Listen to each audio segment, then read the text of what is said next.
My dear student, आज हम discuss करेंगे बॉन्डिंग इन कोऑर्डिनेशन केमिस्ट्री के एक जो पार्ट है वैलेंस बॉन्ड थ्योरी। उस वैलेंस बॉन्ड थ्योरी की आज हम डिस्कस करेंगे। तो before you start this context, हम ये कॉन्टेक्स्ट और ये मैटर और ये पहले मैं एक चीज तुम्हें बता देना चाहता हूँ कि रदरफोर्ड ने इन 1911 through his gold foil experiment nucleus का डिस्कवरी किया था। और ये जो कोऑर्डिनेशन कंपाउंड्स का जो कंसेप्ट जो ये कॉन्वे किया था वार्नर है, वो है 1898। That is give you the knowledge regarding the primary and secondary valency of the metal ions at the year of 1898। Okay, तो देखो बच्चों, स्ट्रक्चर ऑफ एटम ये क्लियरली अंडरस्टूड होने से पहले ही वार्नर ने ये जो कोऑर्डिनेशन कंपाउंड्स है उसका जो कॉन्सेप्ट है वो हम लोगों को दे दिया था। That's due to the height of this work. ये हाइट के लिए ही Werner is awarded by Nobel prize. मतलब एटॉम और ये जो है उसके बारे में स्ट्रक्चर ऑफ एटम के क्लियर कॉन्सेप्ट नहीं था, उससे पहले वो कोऑर्डिनेशन कॉम्प्लेक्स के बारे में जो पूरा एक्सप्लेन कर दिया था। That is the imagination power, that is the concept of a very true scientist, a very big scientist. Okay, वैसे जो थ्योरी मेन थ्योरी डेवलप होके आई थी, first one is the effective atomic number जो है 18 electron लून्स। Second one is the valence bond theory. Third one is the crystal field theory. Fourth one is the adjusted crystal field theory, ACFT, और popularly known as ligand field theory और LFT। उसके बाद next जो सबसे quantitative nature जो bond का coordinated bond का लिए डिस्क्राइब करने के लिए डेवलप हुआ था वो है द मॉलिक्यूलर ऑर्बिटल थ्योरी। आज हम डिस्कस करेंगे जो सेकंड है द वैलेंस बॉन्ड थ्योरी के बारे में। Okay, based on the hybridisation और mixing of atomic orbitals. Okay, तो ये हम जो वैलेंस बॉन्ड थ्योरी के नजरिए से जो व्यूज से कॉन्सेप्ट से कैसे ये कोऑर्डिनेशन कंपाउंड्स को डिफाइन करते हैं पहले हम जानेंगे, उसके बाद then we will go to the core of this valence bond theory. The first one is the metal M first loses requisite number of electrons to form the ion, and the number of electron thus lose being the valence of the resulting cations. That means पहले जो है complex बनने के लिए ये जो valence electron है वो इलेक्ट्रॉन ये लूज करेगा, first one. Second one is the ion जो P है, the metal ion will make available number of orbitals equal to its coordination numbers for the formation of covalent bonds with the ligands. Since metal complex attain certain definite stereochemistry, metal ion orbitals S, P and D must be stereochemical direction. What is the meaning of this statements? ये जो points है इस points का जो meaning क्या है? तो first जो है जो मेटल आयन क्रिएट हुआ है वो क्या करेगा बच्चों, जो कोऑर्डिनेशन नंबर 3 है, कोऑर्डिनेशन नंबर 4 है, कोऑर्डिनेशन नंबर 5 है, कोऑर्डिनेशन नंबर 6 है, according to the coordination number वो अपने ऑर्बिटल्स जो है वो वैकेंट करेगा। जो वैकेंट करेगा that means for a specific stereochemistry, for specific geometry, it will give space or it will give its orbitals कौन कहेगा, मेटल आयंस। ओके, ठीक है, जैसे अगर मानो ये टेट्राहेड्रल हुआ, that means the four coordination का दोनों जियोमेट्री होता है, एक है टेट्राहेड्रल और एक है स्क्वायर प्लेनर। तो टेट्राहेड्रल के लिए बच्चों ये sp3 ऑर्बिटल जो है, मतलब एक s और तीनों p ऑर्बिटल्स जो है, it will the metal ion will vacant its orbitals। और मेटल आयंस ऑर्बिटल। लेकिन जब ये स्क्वायर प्लेनर फॉर्म करेगा, उसका भी तो कोऑर्डिनेशन नंबर 4 है, जब ये स्क्वायर प्लेनर फॉर्म करेगा तब DsP2 उसका हाइब्रिडाइजेशन होगा, मतलब एक D और S एंड दोनों p ऑर्बिटल्स।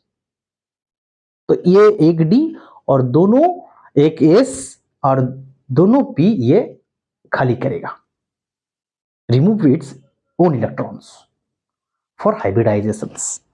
जब कोऑर्डिनेशन नंबर 5 होगा तब दोनों ज्योमेट्री है, एक है TBP और ट्राइगोनल बाइपिरामिड, उसके लिए DsP3 और sp3d, मतलब S तीनों P एंड 1 D। और जो स्क्वायर पिरामिड है उसके लिए DsP3 होगा, उसके लिए भी ओके, उसके लिए भी D, एक D एक S और तीनों P, सॉरी ओके। जो 6 कोऑर्डिनेशन नंबर है उसके लिए दोनों D एक S और तीनों P, that means sp3d2, okay. D2 sp3 भी होता है, लेकिन मतलब बोलने का that is I say that ये दोनों D को उसको खाली करना पड़ेगा, वो इनर होगा वो आउटर होगा, वो मैं बाद में डिस्कस करूंगा एट द मिडिल कोर, जब मैं हार्डकोर एंटर करूंगा। तो पहले जो प्रीलिमिनरी कॉन्सेप्ट है मैं बोलना चाहता हूं कौन कौन सा कितना according to the geometry, according to the hybridisations हमको पीजी ऑर्बिटल्स ये मेटल आयंस का जो मेटल का खाली करना पड़ेगा, that I am saying okay. C part जो है, the hybridisation orbital are so directed to facilitate their occupation by electron pairs coming from the donor ligands. जो लिगेंड्स हैं उसके जो इलेक्ट्रॉन्स हैं वो आएगा उसमें, and effectively there occur an overlap of a field ligand orbital and NP hybrid orbitals of the metal ions. Overlap, ये जो वैलेंस बॉन्ड थ्योरी है ये overlap that means covalent concept के ऊपर बेस्ड है, और कोवलेंट है ओवरलैप के ऊपर। दैट मींस बच्चों ये जो एम्प्टी हाइब्रिड ऑर्बिटल्स, ये जो एम्प्टी हाइब्रिड ऑर्बिटल्स है मेटल आयंस के, और लिगेंड्स का जो फील्ड पेयर्स है मतलब फील्ड इलेक्ट्रॉन्स हैं वो उसमें ओवरलैप होकर it will create a bonds, that means हम लोग बोलते हैं इसको sigma bonds. D, non-bonding electrons of the metals ions are the reorganized to occupy the remaining metal orbitals। तो जो non bonding electrons already present है metal ion में, metal ion का जो व्हाटएवर में भी ऑक्सीडेशन स्टेट +2 +3 0 व्हाटएवर में भी, तो ऑक्सीडेशन होने के बाद जो इलेक्ट्रॉन्स रह जाते हैं उसको बोलते हैं नॉन बॉन्डेड इलेक्ट्रॉन्स। ये non bonded electrons orbital overlap होने के बाद वो उसमें ऑक्युपाई करेगा। कौन सा रूल ऑक्युपाई करे, कौन सा रूल को फॉलो करके? होन्स rule, the होन्स rule that will maximum possible of unpaired electrons और अनपेयर्ड स्पिन्स। दैट मींस पहले अनपेयर्ड इनबॉडी रहेगा, लाइक मानो 6 कोऑर्डिनेशन है तो 6 कोऑर्डिनेशन के लिए sp3d2 और d2sp3, मान लो d2sp3 हो गया तो d2sp3 मतलब दोनों d को खाली करना पड़ेगा आउट ऑफ दिस 5d। तो बाकी तीनों जो ऑर्बिटल्स हैं उसमें इलेक्ट्रॉन पहले सिंगली ऑक्युपाइड होगा और 3 से ज्यादा है तो उसके बाद देन डबली ऑक्युपाइड्स और paired. Okay, that is the point D. Point E क्या है बच्चों? In addition to sigma bonds, D part तक, डी पॉइंट्स तक हम लोग बात किए थे सिग्मा बॉन्ड्स के बारे में, जो लिगेंड का जो इलेक्ट्रॉन डोनेट करके, इलेक्ट्रॉन पेयर जो डोनेट वैकेंट ऑर्बिटल में, हाइब्रिड ऑर्बिटल में गया था, फॉर्म किया था सिग्मा बॉन्ड। उसके बाद जो है in addition to sigma bond a pi bond में be formed. A pi bond भी हो सकता है, जो ऑर्गेनिक मॉलिक्यूल्स है उसमें जैसे सिंगल बॉन्ड और पाई बॉन्ड रहता है, इस मॉलिक्यूल्स में और कोऑर्डिनेशन कंपाउंड्स में भी sigma, in addition to sigma bonds pi bond can be formed और मे बी फॉर्म्ड। कैसे होते हो, कैसे ये पाई बॉन्ड फॉर्म करेगा? Overlap of, by the overlap of a field and suitable metal orbitals metal में जो नॉन बॉन्डेड इलेक्ट्रॉन पेयर रहते हैं that will go to the LUMO कहते हो, पाई स्टार कहते हो, to the ligand orbital, ligand sites. Ligand का जो पाई स्टार है उसमें जा सकता है, जिसको हम लुमो बोलते हैं, उसमें अनऑक्युपाइड मॉलिक्यूलर ऑर्बिटल्स हैं, उसमें जाकर ये पाई बॉन्ड, मतलब सिग्मा बॉन्ड जो है वो लिगैंड टू मेटल हुआ और पाई बॉन्ड जो है मेटल टू लिगैंड हो गया। Sigma bond ligand to metal, pi bond metal to ligands. कौन सा concept of hybridisation? The concept of overlap of atomic orbitals. ये कॉन्सेप्ट के ऊपर बेस करके जो ज्योमेट्री और जो बाइंडिंग इन कॉम्प्लेक्स को एक्सप्लेन किया है वो हम धीरे धीरे एग्जाम्पल लेके डिस्कस करेंगे। First, what is the electronic configurations? Argon 3d5 4s0. तो सिंपली आयरन 3 में how many unpaired electrons? Unpaired electron n equal to 5। तो आयरन 3 में सिंपली आयरन 3 जो है उसमें 5 अनपेयर्ड इलेक्ट्रॉन्स हैं। कहां है वो? 3d में है। जब हम वो एक कॉम्प्लेक्स लेंगे टेट्राक्लो कॉम्प्लेक्स, इसमें देखो what is oxidation state of iron. Iron का जो ऑक्सीडेशन स्टेट है वो 3 है, दैट मींस 3d5 4s0। ये 3d5 जो है, बाकी जो है वो अगर ये मतलब अगर नहीं, this is a tetrahedral complex. तो tetrahedral there is no electron is s and no electron in not, the no electron is 4s and no electron is 4p, all the electrons in 3d।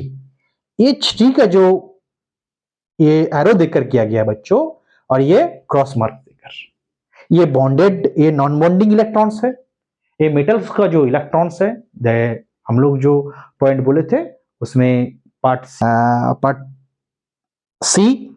D में non bonding electrons.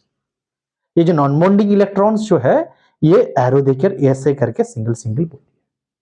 और जो bonding electrons है जो ligand से आते हैं, जो orbitals में बॉन्डिंग के थ्रू इन्वॉल्व होता है, that is a cross mark. ये बॉन्डिंग इलेक्ट्रॉन्स है, the coming from ligands with the inappropriate orbitals। ये 4 sp3 sp3 sp3 sp3 हुआ। each sp3 में जो लिगैंड का जो पेयर है वो चला जाएगा। तो sp3 में कोई कंफ्यूजन नहीं है, जो 4s and 4s will involve and form 4 sp3 hybrid orbitals।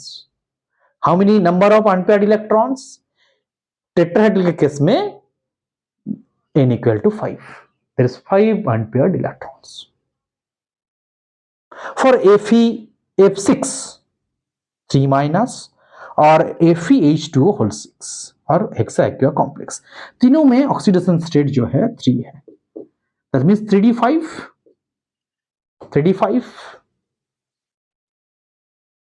For octahedral complex for with fluoride or aqua ligands, it will form outer orbital complex. What is the meaning of outer orbitals? So there is two types of hybridization for octahedral case, sp3d2 and d2 sp3। d2 पहले है and d2 sp3 के बाद में है। इसमें बाद में होगा, क्यों बाद में होगा मैं बताता हूं। पहले d2 sp3 करूंगा उसके, इसमें पहले जान लो, जब सिर्फ जान लो पहले, ये जो sp3d2 है दैट मींस 4s 1 एक ही है, 3 p orbitals and 2 d orbitals in involve, मतलब 4d orbital 4d orbitals involve for the formation of sp3d2 hybrid orbitals।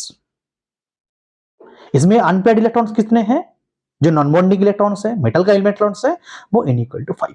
For complex hexa ammonia iron 3 और हेक्सा सायानो और सायानिडो iron 3, no doubt।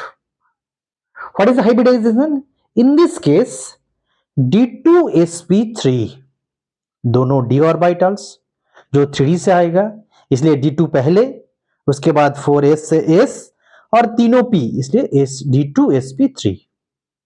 क्योंकि जो inner D है 3d है, sp3 के respect में ये जो दो डी यूज किए हैं बच्चों, ये दोनों 2d orbitals our inner D, इसलिए इस कॉम्प्लेक्स का नाम है इनर ऑर्बिटल कॉम्प्लेक्स।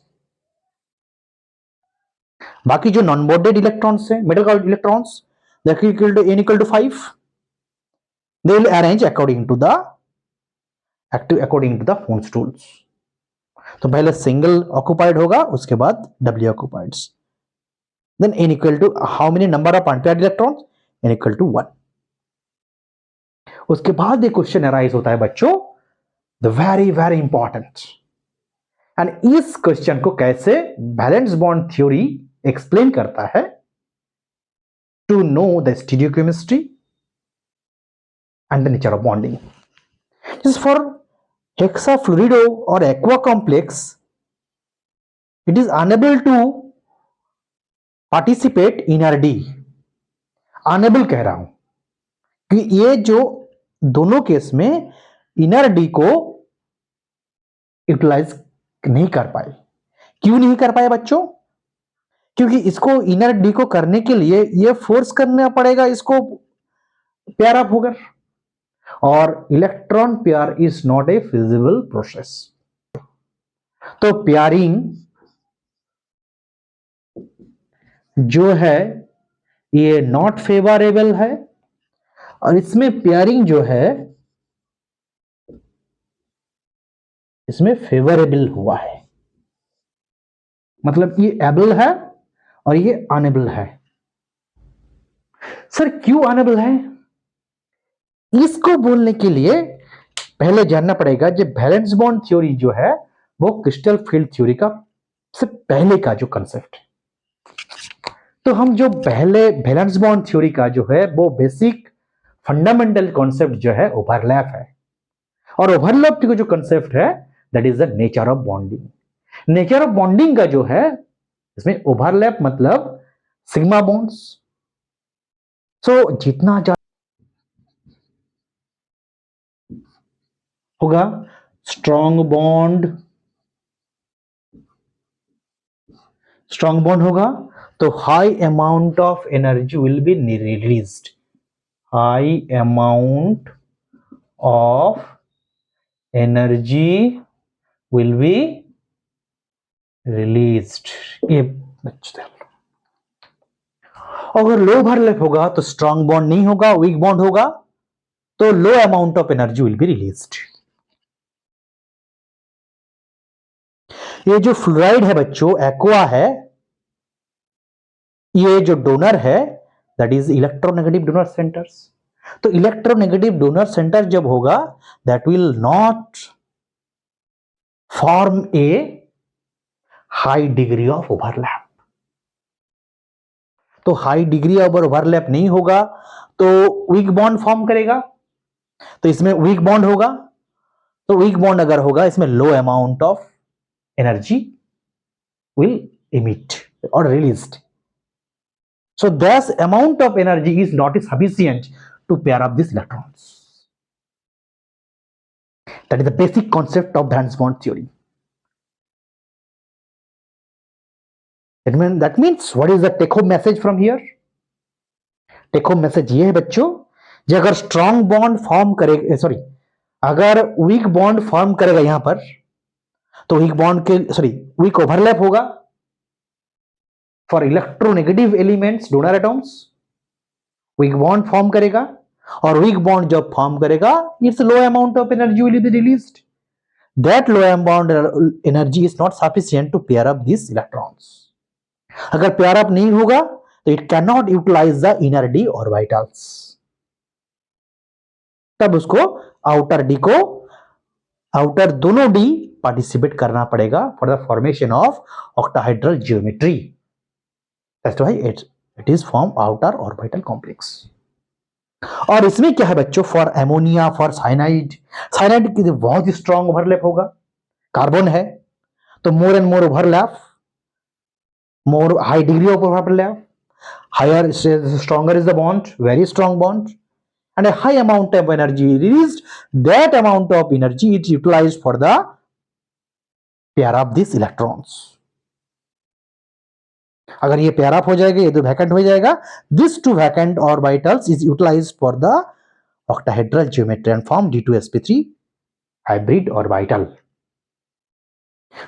कुछ वीडियो में बच्चों ये strong field ligand, weak field ligand बोलते, that is the concept of CFT, that is not in valence bond theory. इसलिए मैं बार बार बच्चों को बोलता हूं, your the best friend is the book. कोई भी फंडामेंटल बुक हो तुम ये पढ़ना, दैट विल गिव. ये जो यू कंटेंट क्रिएटर है, मैं भी खुद को ही बोल रहा हूं, मेरा भी लेक्चर सुनने से पहले तुम एक बार किताब पढ़ लेना, उसके बाद टैली करना, सर इट इज करेक्ट और नॉट. कोई भी अगर है प्रॉब्लम हुआ, you can inbox me any time, तुम मुझे इनबॉक्स कर देना. लेकिन that is the main concept for the formation of inner orbital complex and outer orbital complex.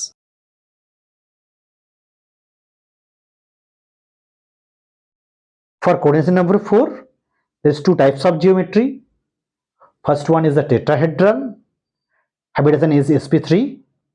अगर sp3 होगा तो sp3 hybridized होगा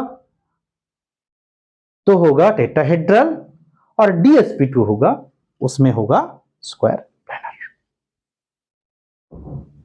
फॉर टेट्राहेड्रल 3D जो है 5 electrons, non bonded electrons, metal ions electrons, और ये जो bonding electrons from the ligand, bonding pair. So for weak overlap ligands, it will form sp3 or tetrahedral geometry. Because due to the lower degree of overlap, weak bond is formed and less amount of energy will be released, that is not utilized for inner d orbital, that it is not pair of this, not sufficient to pair of these electrons. But for cyanide, देखो हम लोग जो concept buildup किए थे, how easily you can predict the geometry of the complex, can predict the hybridization of the complex. जो nickel tetra सायानो complex है, इसमें भी निकेल 2+ में है, that is 3d8. but due to the lower electronegative carbon is bonded, center is the bonded as the carbons, a higher degree of overlap, strong bond will form, that will release a high amount of energy, or a high amount of energy is utilized to force the electron to pair up these electrons and to evacuate one inner d orbitals. अगर ये 1d orbital evacuate हो जाएगा तो dsp2 होगा. So for very strong ligand, दोनों की क्योंकि नहीं होगा, RT इलेक्ट्रॉन्स है तो चारों ऑर्बिटल्स, इन दो NiCN6 हो जाता, और ऑर्बिटल इसके पास नहीं है. ओके, सो ये एक ही ऑर्बिटल खाली कर सकता है और एक ही ऑर्बिटल खाली करेगा, and this orbital utilize for the formation of square planar complex. For NiCO4 क्या होगा बच्चों? तो एक में देख लिए बच्चों, जो weak Ni2+ and weak donor center, Ni2+ with stronger donor center. NiCO4, Ni is what is the oxidation state of nickel? 0, but with stronger donor atom, bonded carbon. For stronger donor, but the oxidation state is low, agar that means in this case that is not such type of overlap like NiCl4. What is the oxidation state of nickel in this complex? Ni0. तो हम triplicate 3d8 4s2. So how many total electrons? 8 plus 2 10 electrons. तो 10 electron को अगर 3d8 and 4s2 मतलब ये हो गया 3d8 4s2. तो कार्बोनिल जो है बच्चों the strong ligand. Strong ligand क्या करेगा? Strong overlap, not strong ligand, strong overlap. Strong overlap means stronger bond. Stronger bonds means a high amount of energy will be released that will force to the electrons to jump in 3d to vacant the s. So s and 3p. Then what is the geometry of this NiCO4? That is tetrahedral. Tetrahedral. Then what is the number of unpaired electron? 0.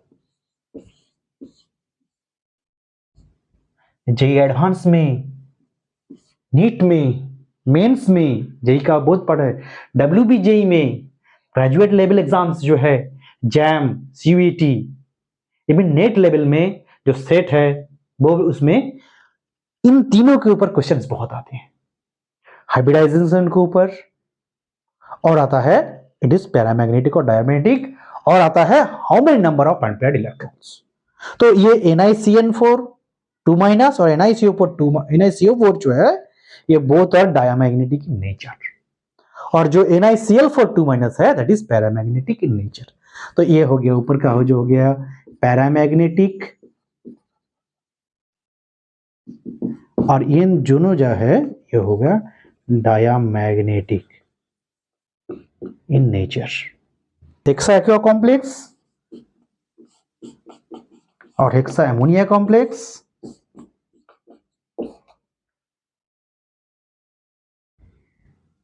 क्या होगा बच्चों? इसमें sp3 निकल जो है to oxidation state, so like this sp3 and d2, sp3 d2. so how many unpaired electrons इसमें? sorry 1 2 3 4, so 1 2 3 4 5 6 7 8, nickel 2 plus 3d8 4s 4p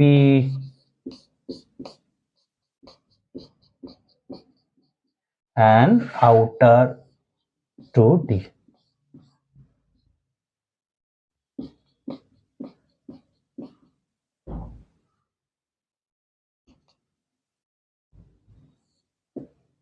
sp3d2. How many number of unpaired electrons? N equal to 2. okay. एक question तो every year में आता है. तो बच्चों ये table है एक हाइब्रिडाइजेशन स्कीम में, इसमें only sigma bond is there. Sigma bond मतलब that's mean only ligand to metal bond. Okay, तो उसमें which orbital will overlap to form the geometry. okay, मैं एग्जांपल्स बोलूंगा according to their coordination number, तो इसमें और भी तुम लोग क्लियर हो जाएगा. ओके, तो first one is the coordination number 2. Coordination number 2 के लिए एक ही ऑप्शन है, geometry is the linear, hybridization is sp, s and pz. इस p हम लोग जो pz is the molecular axis हम लोग ये कर लिए. ओके, पकड़ लिए, एज्यूम कर लिए. तो sp वगैरह का s एंड pz. एग्जांपल है the diammonia complex of silver 1. Second one is the four coordination number 3 trigonal planar sp2 s plus px plus py. Example है tris trialkyl phosphine complex of silver, silver 0. There is example of trigonal polar complex. For coordination number 4, two options, tetrahedral and square planar. Tetrahedral में पहले आते हैं sp3, s, px, py, pz, और एक है d3s. sp3 में example है NiCl4, iron 3 tetrachloride complex, टेट्राक्लोरो complex, beryllium tetra aqua complex 2+, all examples of tetrahedral complex with sp3 hybridizations. But for MnO4 minus, CrO4 2 minus, what is the hybridization? D3s. Which out of this 5 d orbital, which d orbitals are utilized for the hybridizations? dxy, yz and zx plus s or 1s orbitals. That means s orbital, D3s. For square planar complex, dsp2, which d orbitals is involved? dx square minus y square plus s and px and py. Example, tetracyanide nickel 2+ complex, NiCN4 2 minus. For coordination of 5, trigonal pyramidal bipyramidal structure, dsp3 or sp3d, whatever may be, dz square orbitals is utilized along with s and 3p. Example, CuCl5 3 minus. For square pyramid complex, dsp3, in this case dx square minus y square and sp3 plus sp3 orbital is involved for the formation of dsp3 in square pyramid complex. Example, BOACAC twice, vanadium oxo disacetyl acetonato complex. When the coordination number 6, geometry is octahedral, whatever may be, it is inner orbital, outer orbital, inner orbital complex or outer orbital complex. In both the cases, 2d orbitals, dz square and dx square minus y square along with s and 3p orbitals are involved during the formation of d2sp3 or sp3d2 hybridizations. For inner orbital complex d2sp3, cobalt hexaammonia complex 3+, and for outer orbital complex cobalt hexafluoro complex 3 minus, means cobalt 3. So it is all about the concept of valence bond theory. Regarding this, बच्चों कोई भी problem होगा, when feel free to contact, that means via inbox.